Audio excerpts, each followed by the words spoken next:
আজকে এতই খারাপ অবস্থা টিএমসি যে আইপ্যাককে দিয়ে সকাল থেকে ফোন করাচ্ছে বিভিন্ন মানুষকে যে দিলীপ ঘোষ বলেছে ভোটটা অন্যদিকে করতে, তার জন্য টাকাও দেওয়া হবে।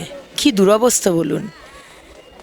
দিলীপ ঘোষের নাম করে দিলীপ ঘোষকে ডিমিন করা, দিলীপ ঘোষকে যারা দিলীপ ঘোষকে জানে তারা তো জানে যে দিলীপ ঘোষ অবশ্যই বলেননি, কিন্তু মানসিকতাটা চিন্তা করুন যে দিলীপ ঘোষ বলেছেন, দিলীপ ঘোষের নির্দেশেই ফোন হচ্ছে ভোটটাকে অন্যদিকে করুন, আপনাকে টাকা দেওয়া হবে। এবং তার ফোন নাম্বারও আমরা পেয়েছি, আমরা ইলেকশন কমিশনকেও কমপ্লেন করেছি আর আমরা এফআইআরও করেছি। আমরা আসার থেকে যে দেখতে পাচ্ছি, লক্ষ্য করছি রাস্তার দুধারে মানুষ এবং একেবারে কর্মী সমর্থকরা উজ্জীবিত, যেমন তেমন আমাদের গ্রাউন্ড রিপোর্টে উঠে আসছে এই অঞ্চলে আমরা করছিলাম, সেখান থেকে কিন্তু বিজেপির একটা ভরসার জায়গা তৈরি হচ্ছে। মানুষ বলছে না বিজেপি ঠিক আছে, সেই জায়গা থেকে দাঁড়িয়ে কি বুঝছেন আপনি?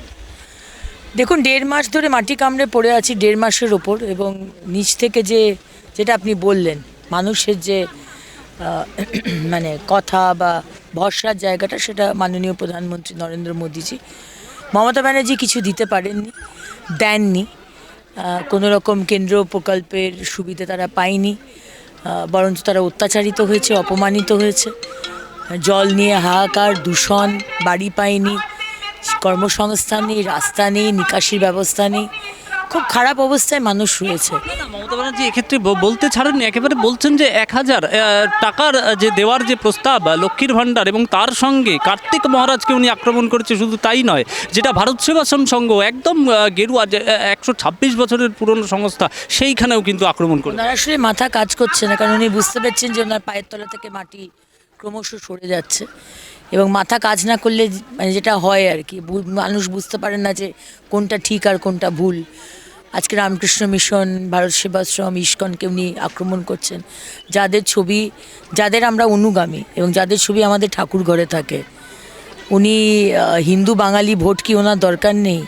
হিন্দু ভোট কি ওনার দরকার নেই? উনি কি শুধু রোহিঙ্গার ভোটের ওপরেই বেঁচে থাকবেন? এবং উনি যেভাবে কথাবার্তা বলছেন, তাতে আমাদের লাভ হচ্ছে। উনি যে বিষয়গুলো নিয়ে কথা বলছেন, যেভাবে বলছেন, পলিটিক্যালি আমাদের লাভ হচ্ছে, কিন্তু অত্যন্ত খারাপ অবস্থায় পশ্চিমবঙ্গ তলিয়ে যাচ্ছে। কারণ এই আক্রমণাত্মক এবং নোংরা রাজনীতি আমরা সমর্থন করি না।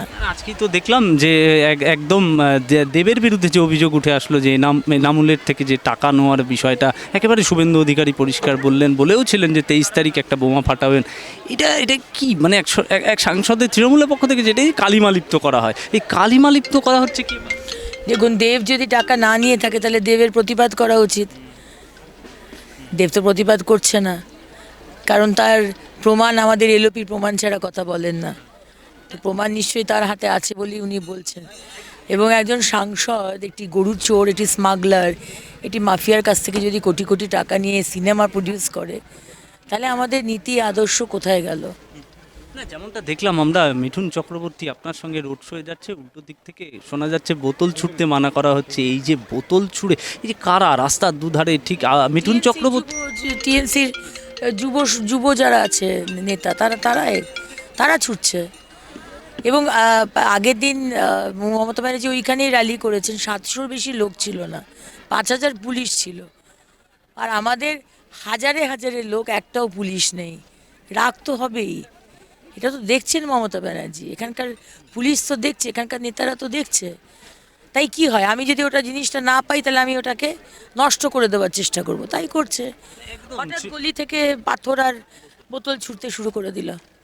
না না, এটা কিন্তু তৃণমূলের মুখপাত্ররা কাউন্টার দিয়েছে। কিভাবে আমি বলে দিচ্ছি, একেবারে যেটা হয়েছে যে তৃণমূলের মুখপাত্ররা পরিষ্কার বলছে যে বোতল ছোড়া বিষয়টা হচ্ছে যেহেতু দিলীপ ঘোষের কেন্দ্রে এবার অগ্নিমিত্রা পাল, ঠিক সে কারণেই এটা হচ্ছে। একেবারে কথা, কথার কোনো যুক্তি নেই, কারণ দিলীপ ঘোষ মহাশয় আমার দাদা, ওনার হাত দিয়ে আমি পার্টি জয়েন করেছি, উনি আমাকে মহিলা মোর্চার প্রেসিডেন্ট করেছিলেন, এবং দিলীপদা ওনার ইলেকশন হয়ে যাওয়ার পরে এখানে পড়েছিলেন, মাননীয় প্রধানমন্ত্রীর সভাতেও এসেছিলেন, বিভিন্ন জায়গায় উনি গেছেন এবং আমার হয়ে উনি প্রচার করেছেন।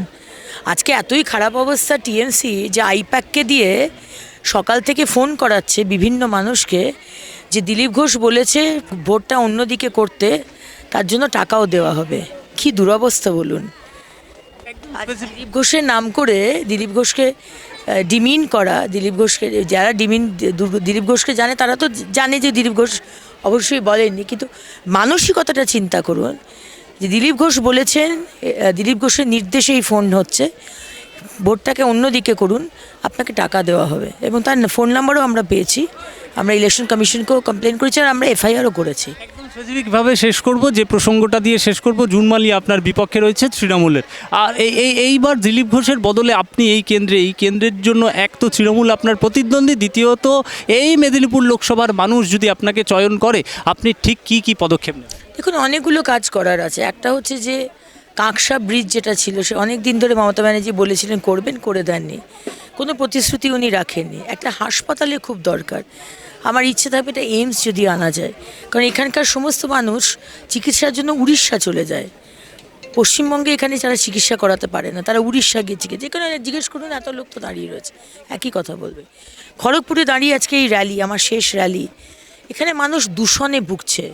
এখানে বড় বড় কোম্পানি, রেশমির মতো বড় বড় কোম্পানি, কোটি কোটি টাকা তাদের প্রফিট, অথচ লোকাল কোনো ছেলেকে তারা চাকরি দেয় না, বাইরে থেকে ছেলে এনে তাদের চাকরি দেয়। আর দূষণে, পলিউশনে মানুষের টিবি হচ্ছে, লাং ক্যান্সার হচ্ছে। তো এই দূষণকে বন্ধ করে দেওয়া হবে, বা একটা মাত্রা রাখার চেষ্টা করব।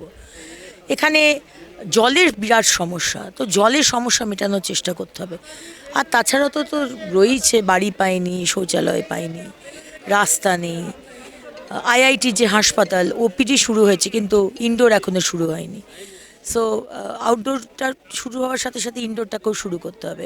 কলাইকুণ্ডা এয়ারপোর্ট কমার্শিয়ালাইজড করার সমস্ত কাগজপত্র সব কিছু হয়ে গেছে, কিন্তু কেন আটকে রয়েছে বুঝতে পারছি না, সেটাকে চালু করা। প্রচুর কাজ হবে। আমরা ওই কাদা ছোড়াছুড়ি রাজনীতি আমরা করি না।